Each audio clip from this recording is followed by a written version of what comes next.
What's up, Painless Flipping podcast listeners? Before we dive into today's episode, I've got something special for you. Recently, I had the pleasure of joining an amazing podcast, and I wanted to share that conversation with you all. It's a fantastic discussion you won't want to miss. So without further ado, let's jump into that crossover episode and hear what we had to say. Enjoy. Welcome to Money is Funny, where we have a relaxed and important conversation about money, life, and how we can make the best decisions of both. I'm Michael Anthony with my faithful co-host Armando Kroom, baby, with the financial effect. Yes, sir. And today's topic is talking business partnerships, working together as co-workers. Can we cohabitate? Wow, can we cohabitate together? The cohesiveness. And this will show you that money is definitely funny. Armando, how you doing, bro?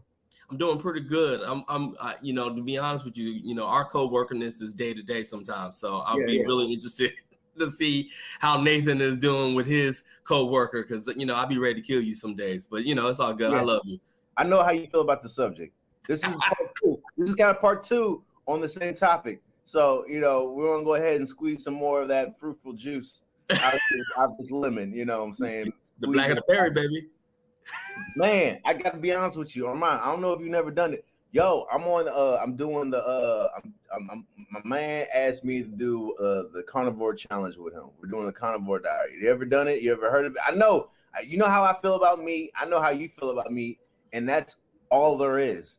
And then there's no sugar either. You can't have any sugar. And I was like, yo, I just had a hot, this hot meal, and then I looked at my gum. I can't even chew gum. My whole years of living on earth, I've never gone a day without sugar. You didn't ask me how I'm doing, and I'm kind of upset about that. I wanted to vent and tell you how upset I am without any sugar. I ain't had any sugar. I kind of heard. That's how you look like candy to me right now. I look like candy, milk chocolate. I actually heard Jordan Peterson, who wrote the 12 rules. I forget what the 12 rules is, but Jordan Peterson was talking about how all he does is eat meat and that diet and how he hated it. But yeah, that's like the first time I even heard of it, and that actually sounds miserable. That sounds miserable to me. I'm sure it sounds great to other people, just sitting there eating meat all day. But with all you think about, all I could do is eat bacon, but you're like, yo, after bacon twice, you're like, yo, where's the avocado? Can I get a green bean? Can I get a asparagus? Can I get a Pop-Tart? Can I get some variety in my life? This is just boring. So you are doing the meat challenge. I'm going to do it with him, man. He asked me to do it. I'm like, yo, he's like, do it with me as long as you can. I'm like, 2 hours. Sounds to me like you need to be able to tell your friends no more often, because I'll be like, yo, the power of no is always good. Yeah, I would tell you no, because there's not enough ways to spruce up chicken. Yeah. I'm gonna make it Asian style with a little soy sauce and put some hoisin. I'm gonna bake it in some hoisin. Grill it. Like there's only so many ways, and then I'm done. Bubba gump it. After a while, you're like, yo, I'm done, son. I'm definitely done. done. And the funny thing is, one person said this. The only reason why we like meat is because we usually season it with vegetables and herbs and stuff. Amen. So less than you wouldn't even really like it. So because for meat to work, you have to have partnerships. You see how I just did that? You have to have partnerships, and you have to these green beans, and these are the co-workers of the meat, son. Co-worker. I like the way you did that. I'm gonna have to disagree with you on that with my plant-based diet and go with it, but look, you're not having just one plant, you're having multiple plants. Oh, you daggone right. I don't sit and eat just broccoli. They got to coexist with other things on my plate, other seasonings and things of that nature. So it's a partnership. Speaking of partnerships, can we talk to our guest? I mean, I'm sure our guest has plenty of things to talk about as far as partnership, let alone I want to know what his diet is too. Absolutely. So we got Nathan coming up. He grew up in the suburbs of Atlanta, Georgia, but currently lives in Salt Lake City, Utah, where he runs his business. After graduating from high school, Nathan went on a 2-year mission for his church. After his mission, he went to college at BYU, where he met his business partner, Corey. Nathan worked in door-to-door sales until he decided to get into real estate after graduating college. He had no prior experience in real estate, but decided to learn by trial and error. 4 years now, he is now a co-owner of Offer on Homes, his real estate investing company, and Investor Thrive, a company dedicated to helping people succeed not only in real estate, but in personal lives as well. And without further ado, let me make him big, make Mike small. Oh, hey, Real Estate Nate. I mean, I got a couple questions. Two quick sexy ones Nate. I like sexy Nate. Real estate Nate, sexy Nate, whatever you. Nate the Sexy Great, Nate's what you real call me. estate Nate, whatever you guys want. two quick questions before Armand gets into it. Let's get it. Nate, he was reading at like a 5th grade level, right? He did all right, bro. See? Okay. Hey, Nate ain't gonna clown me on my show, dog. And two, who has the best? I mean, I know you're from Georgia and you're also in Salt Lake. Out of the two places, who has the best food? Oh, for sure, Georgia. You know what I'm saying? For sure. What's the go-to thing to eat in Georgia? Like, what you miss? Like, I know this might be weird, guys, but I miss the Waffle House. They don't have the Waffle House in Utah. They don't have that out here. you know why? Because they don't have any fighting in Utah. You guys go to Waffle House. That All-Star Slam, the Grand Slam, that's good stuff. Yeah, and there's a choke slam that comes with that. There's a choke slam with that. You know, come for the waffles. Choke slam. Yep. Come for the waffles. Stay for the knuckle fights. Nate, when you said Waffle House, all these nostalgic memories just came flooding into my brain. Heck yeah. That waitress that comes in and cleans the table with that dirty rag, and you're like, that's even dirtier than the table was. You know you're gonna get a good meal. Yeah. When the service is terrible, the food is bomb. Yeah. Look, you know, I went to school, Nate. You don't know this, but I went to school in New Orleans. So after going to school in New Orleans and living there for 4 years, all food pales in comparison. Oh gosh. To that. Some people like to say New York has it on point, but I live in sunny San Diego. It does not even compare. So I know you're living out here in the Western states with me, and it definitely has their perks of reasons why I like them maybe better, but food, just not one of them. I hear you, man. Yeah. So no, totally get that. And by the way, congratulations on doing the meat diet. That takes a lot of dedication. Good luck. That sounds tough. I'm 4 hours in. I got Don't congratulate me yet.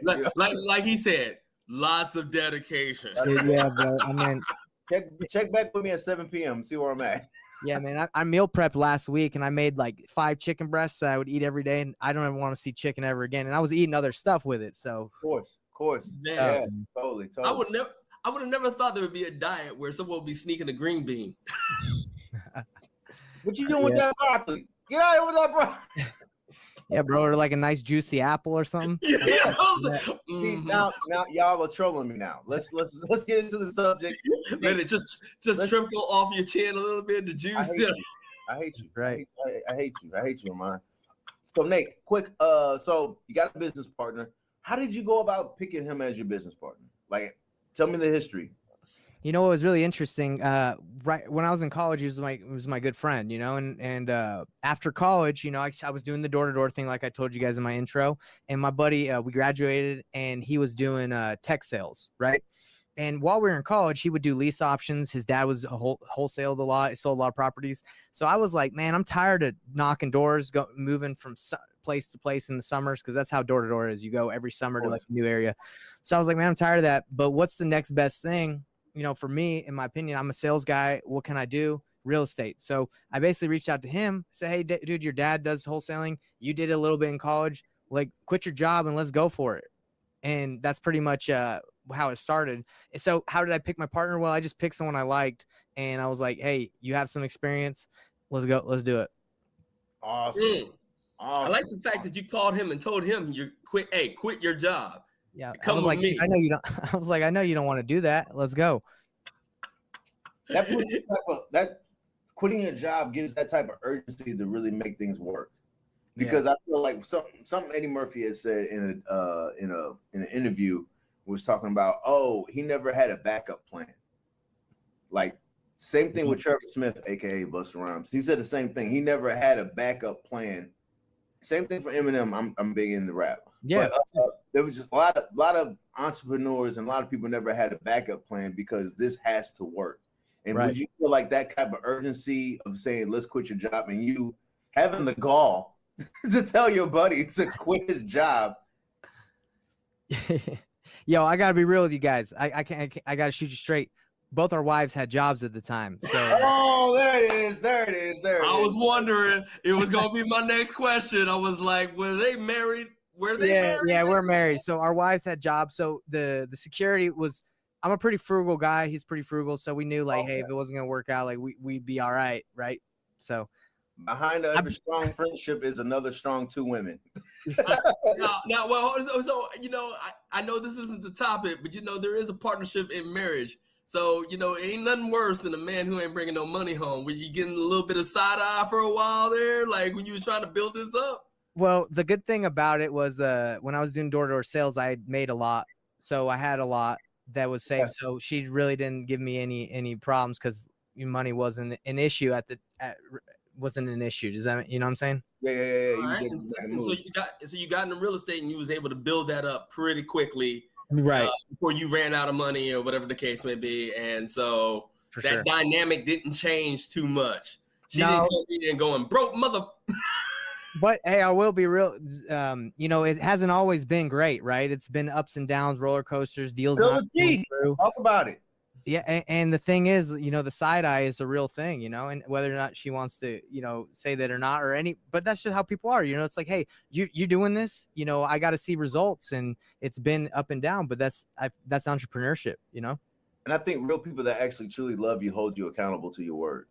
Yeah. Because if people didn't really care, they wouldn't even ask about, hey, how's your deal going on? What's going on? I haven't seen any progress. But people that do care, they're like, hey, what's going on? They're going to have some questions for you. For sure. And if you're not able to answer those questions, you pretty much didn't make the right decision to go about that. Yeah. This is your buddy. This is your buddy from college. Y'all got to have some butt heads. Yeah?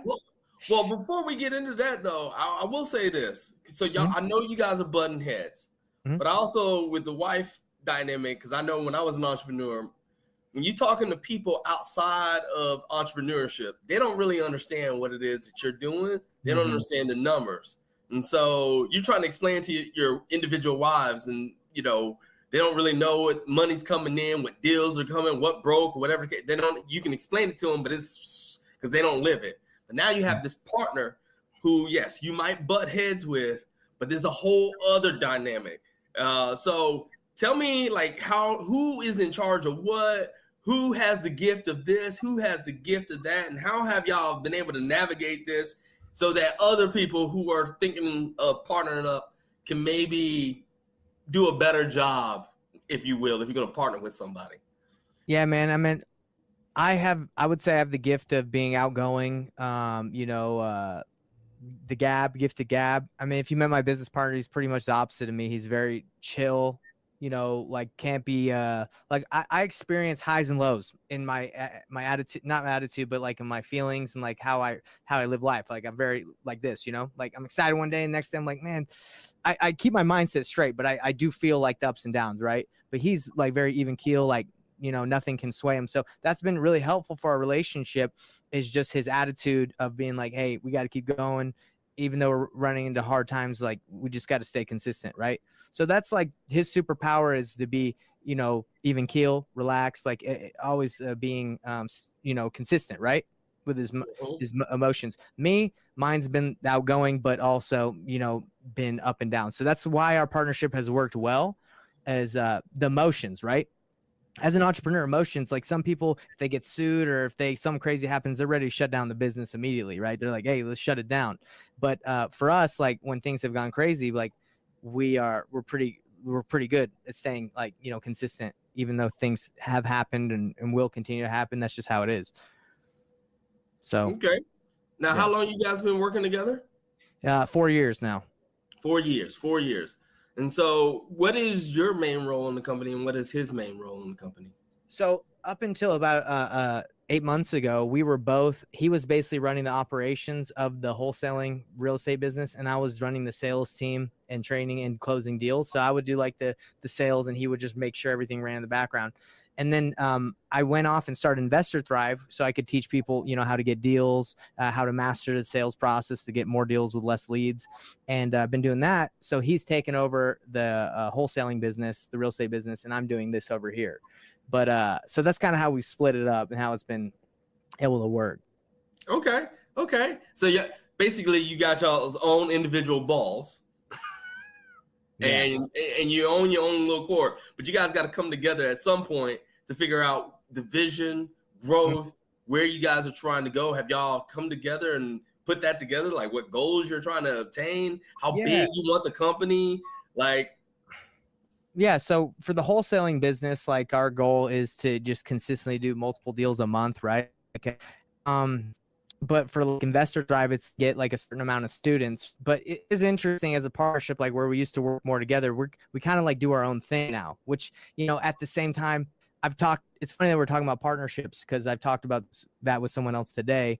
And they basically partnerships, like sometimes I'm not saying I'm dropping my partner on the show. I'm just saying like sometimes it doesn't make sense, right? Like, I'm starting to do my own thing. He's starting to do his other thing. So it's like, you getting 50-50 of this side and I'm getting 50-50 of that side. Like that doesn't really make sense.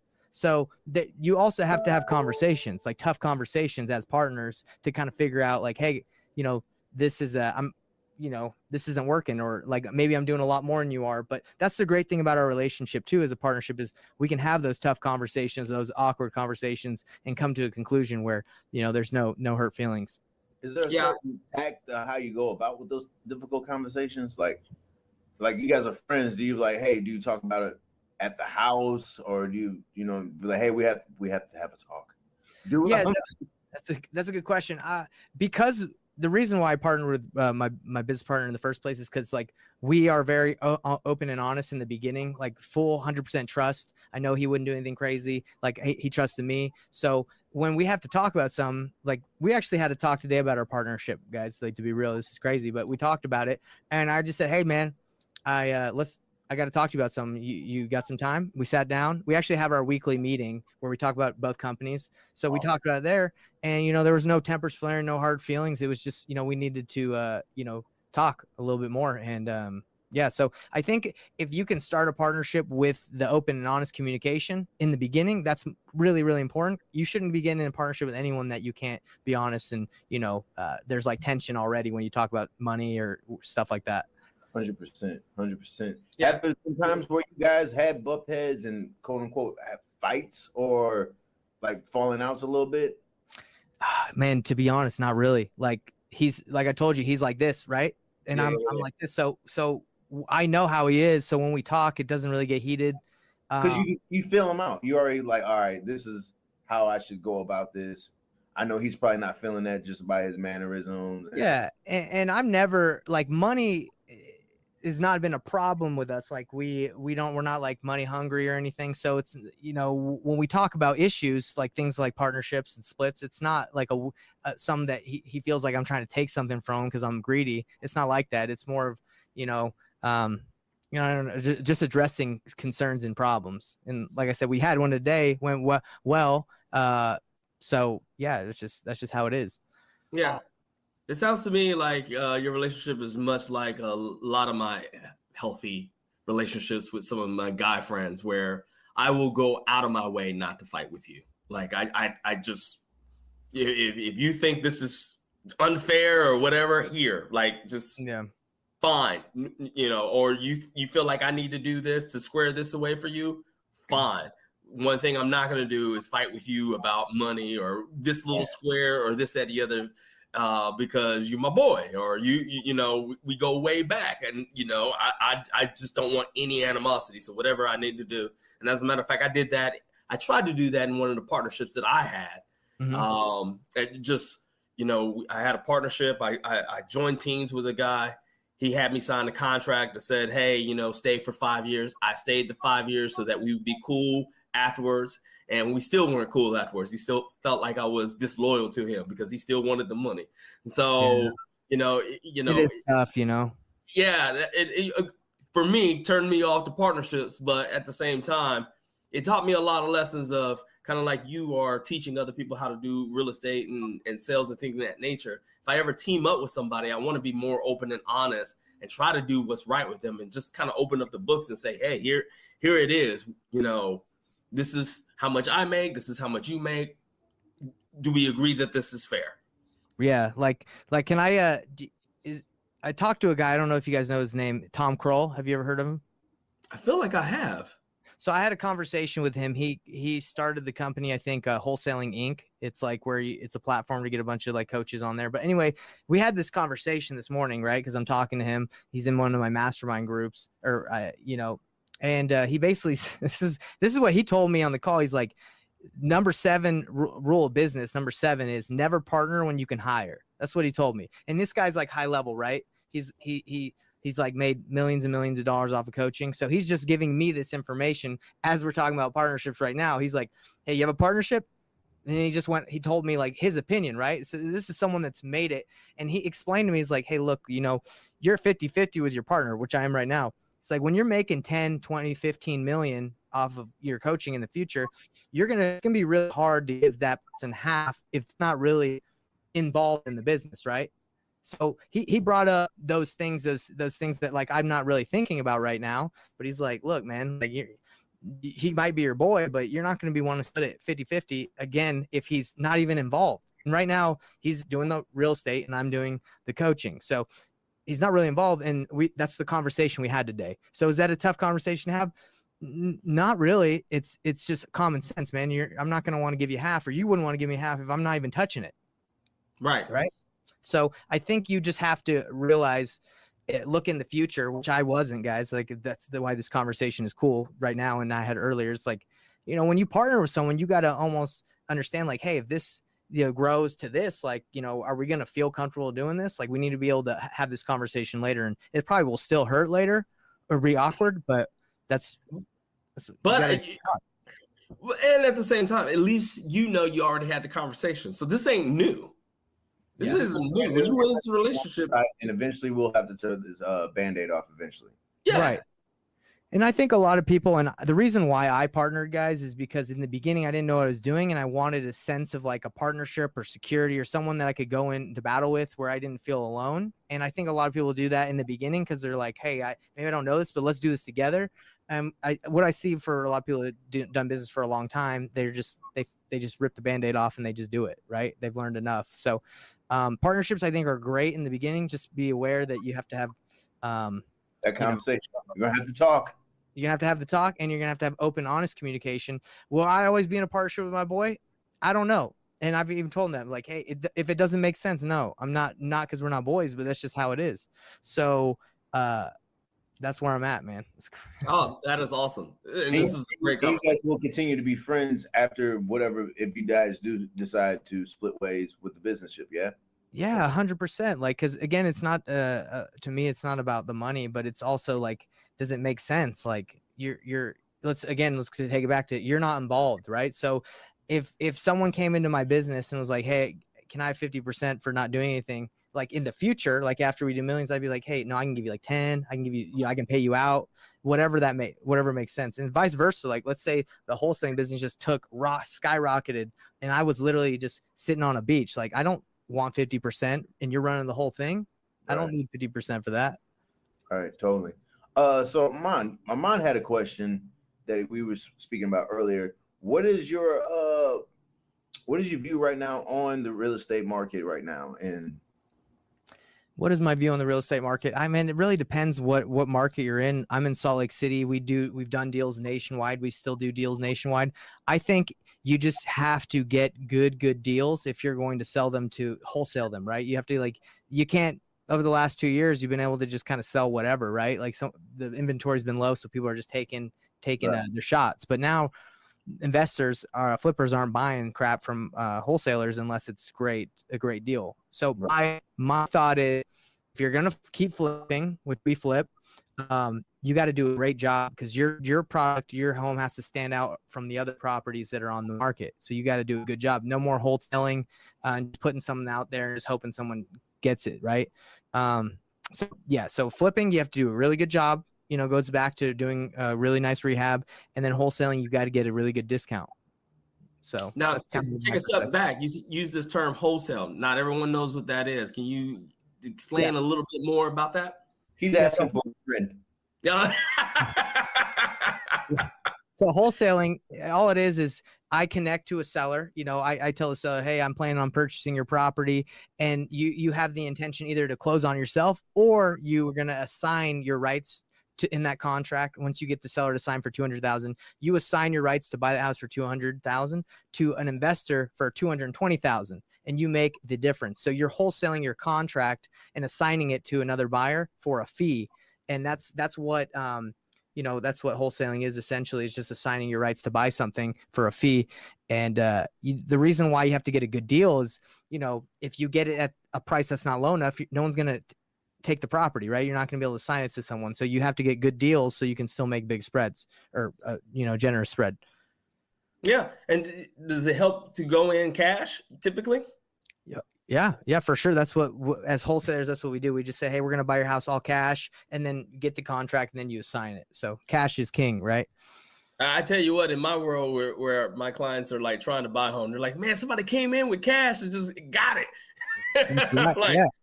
Yeah, cash. I mean, people want the easy, quick close, right? They don't want to wait on contingencies and all that stuff. So yeah. So just explain, because someone asked me that question the other day, like, why is cash more attractive? It's because, a lot of times, even if you're using a loan or VA loan, things can fall out of escrow, right. Things can go wrong with the home inspection, things of that nature. And I'm trying to get my kids across country to the new school, get them set up. I'm trying to buy a new home, and there's contingencies on buying this home. So if I can get someone to come in, buy it cash, no problems, I might even take a little bit less just to get out from under it. Or I might be in a situation where I have this home, I've already purchased my other home, and them 2 mortgages is hitting a little bit difficult. Agreed. So if you're listening to this and you're wondering, cash, I always say cash is king. That's the reason why, is because it knocks out a lot of the hiccups that may happen. You nailed it, brother. That's it. Yeah. Hey, man, I got to deal with it on the other side. Yep. Explain it to the clients. Yep.